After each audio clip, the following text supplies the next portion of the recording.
નમસ્કાર મિત્રો, શું તમે પણ ખેડૂત ખાતેદાર છો અને તમે પણ આ વર્ષે કપાસનું વાવેતર કરવાના અને તમને પણ ચિંતા છે રૂપિયા? તો ટેન્શન ના લે. આજે એક એવી યોજના વિશે હું વાત કરવાનું છું જે યોજના અંતર્ગત સરકાર તરફથી તમને છે એ કપાસના વાવેતર માટે 28,000 રૂપિયા સુધીની છે એ સહાય તમને મળવા પાત્ર રહેશે. હવે આ યોજનાનું ફોર્મ કેવી રીતે ફિલઅપ કરવું, ડોક્યુમેન્ટ કયા રહેશે અને ફોર્મ ભરવાની તારીખ કઈ છે વગેરેની સંપૂર્ણ માહિતી તમને આજના વિડીયોમાં જણાવીશ. તો વિડીયો છેલ્લે સુધી જોવા વિનંતી. અને જે લોકો આપણી ચેનલમાં નવા હોય તો પ્લીઝ આ ચેનલને સબસ્ક્રાઇબ કરી લ્યો, બાજુમાં આપેલા બેલ આઇકન પર ક્લિક કરી લ્યો જેથી જ્યારે ઉપર નવો વિડીયો અપલોડ કરું તો નોટિફિકેશન સૌથી પહેલા તમને મળે. નમસ્કાર ખેડૂત મિત્રો, જો તમે પણ આ સિઝનમાં કપાસનું વાવેતર કર્યું છે કે કરવાના છો તો ગુજરાત સરકાર તમારા માટે એક શાનદાર યોજના લઈને આવી છે. મિશન ફોર કોટન પ્રોડક્ટિવિટી એટલે કે કપાસ ક્રાંતિ મિશન અંતર્ગત હવે ખેડૂતોને કપાસના વાવેતર પર હેક્ટર દીઠ ₹14,000 સુધીની સીધી આર્થિક સહાય મળી રહી છે. ગુજરાત સરકાર દ્વારા ચાલુ વર્ષે 2026 વર્ષમાં કપાસ પકવતા ખેડૂતો માટે મિશન ફોર કોટન પ્રોડક્ટિવિટી કપાસ ક્રાંતિ મિશન અંતર્ગત વિશેષ સહાય યોજના શરૂ કરવામાં આવી છે.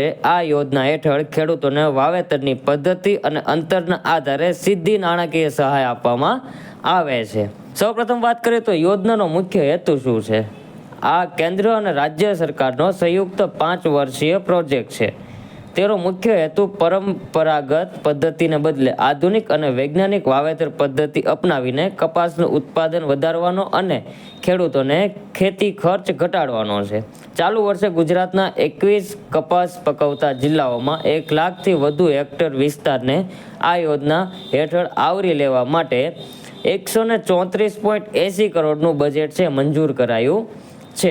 હવે આ યોજનામાં સહાય કેવી રીતે મળશે? તો આ યોજના હેઠળ સહાયની રકમ તમારા વાવેતરના અંતર એટલે કે સ્પેસિંગ પર આધારિત છે. ચાલો સમજીએ કેવી રીતે. તો એક છે ગાઢ વાવેતર પદ્ધતિ, ક્લોઝર સ્પેસિંગ. જો તમે 3 ફૂટ બાય 1 ફૂટ એટલે કે 90 સેમી બાય 30 સેમીના અંતરે કપાસનું વાવેતર કરો છો તો સરકાર તરફથી તમને હેક્ટર દીઠ 14,000 રૂપિયાની ઇનપુટ સહાય મળશે. અને બીજી પદ્ધતિની વાત કરીએ તો જેમાં સંકલિત પાક વ્યવસ્થાપન ICM પદ્ધતિ. જો તમે કપાસનું વાવેતર 3 બાય 2 ફૂટ એટલે કે 90 સેન્ટીમીટર બાય 60 સેન્ટીમીટરના અંતરે કરો છો તો તમને હેક્ટર દીઠ 7,500ની સહાય મળવા પાત્ર છે. હવે આ યોજનાના નિયમ અને ઇલિજિબિલિટી શું રહેશે? તો નિયમની વાત કરી લઈએ તો આ યોજનાનો લાભ લેવા માટે કઈ બાબતોનું ધ્યાન રાખવું જરૂરી છે? તો સૌથી પહેલું, એક ખેડૂત ખાતાધારકને વધુમાં વધુ 2 હેક્ટરની મર્યાદામાં જ આ લાભ મળશે. બીજું, તમારું ફાર્મર રજિસ્ટ્રી થયેલું હોવું જરૂરી છે. અને ત્રીજું, બિયારણ છે એ સરકાર માન્ય કે પ્રમાણિત BT કપાસનું જ હોવું જોઈએ. કોઈ પણ ખેડૂત ખાતાધારકને 1 વર્ષમાં વધુમાં વધુ 2 હેક્ટર આશરે 12.5 વીઘાની મર્યાદામાં જ આ સહાય મળી શકે છે. એટલે કે જો તમે ગાઢ વાવેતર કર્યું હોય તો વધુમાં વધુ 28,000ની સહાય મળશે. ચાલુ સિઝનનો લાભ. જે ખેડૂતોએ ચાલુ ચોમાસુ સિઝનમાં આ નક્કી કરેલ અંતરે વાવેતર કરી દીધું છે અથવા હવે કરવાના છે તે તમામ ખેડૂતો છે એ આ યોજનામાં ફોર્મ ભરી શકે છે. આ યોજના હેઠળ પસંદ થયેલ ખેડૂતોને આધુનિક પદ્ધતિઓ અને પાક સંરક્ષણ માટે સરકાર દ્વારા વર્ષ દરમિયાન વિશેષ તાલીમ પણ આપવામાં આવશે. હવે જરૂરી ડોક્યુમેન્ટની વાત કરી લઈએ તો ઓનલાઈન અરજી કરવા અને તેની પ્રિન્ટ જમા કરાવવા માટે છે એ તમારે જમીનના અદ્યતન એટલે કે નવા હાથબાર 8 આના ઉતારા, આધાર કાર્ડ, બેંક પાસબુક અને જો સંયુક્ત ખાતેદારના કિસ્સામાં ખાતેદારોનું સંમતિ પત્ર હોવું જરૂરી છે. અને બિયારણની ખરીદીનું બિલ પણ તમારે અહીંયા જરૂર પડશે. હવે અરજી કેવી રીતે કરવી તેની વાત કરી લઈએ તો આ ખેડૂત પોર્ટલ પર તમારે છે એ ઓનલાઈન ફોર્મ ભરવાના રહેશે.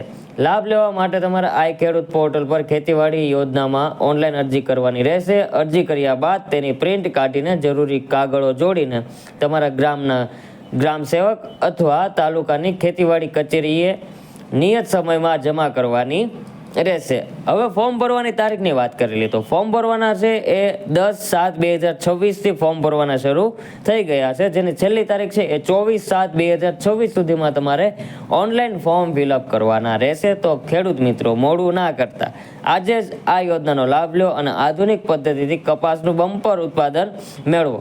જો આ માહિતી તમને ઉપયોગી લાગી હોય તો વિડીયોને લાઇક કરો અને તમારા બીજા ખેડૂત મિત્રો સુધી શેર કરવાનું ભૂલતા નહીં. અને આવી જ પ્રકારની માહિતી મેળવવા માટે અમારી ચેનલને આજે જ સબસ્ક્રાઇબ કરી લો, બાજુમાં આપેલા બેલ આઇકન પર ક્લિક કરી લો, જેથી જ્યારે ઉપર નવો વિડીયો અપલોડ કરું તો નોટિફિકેશન સૌથી પહેલાં તમને મળે. એ સાથે મળીએ નેક્સ્ટ વિડીયોમાં. જય હિન્દ, જય ભારત.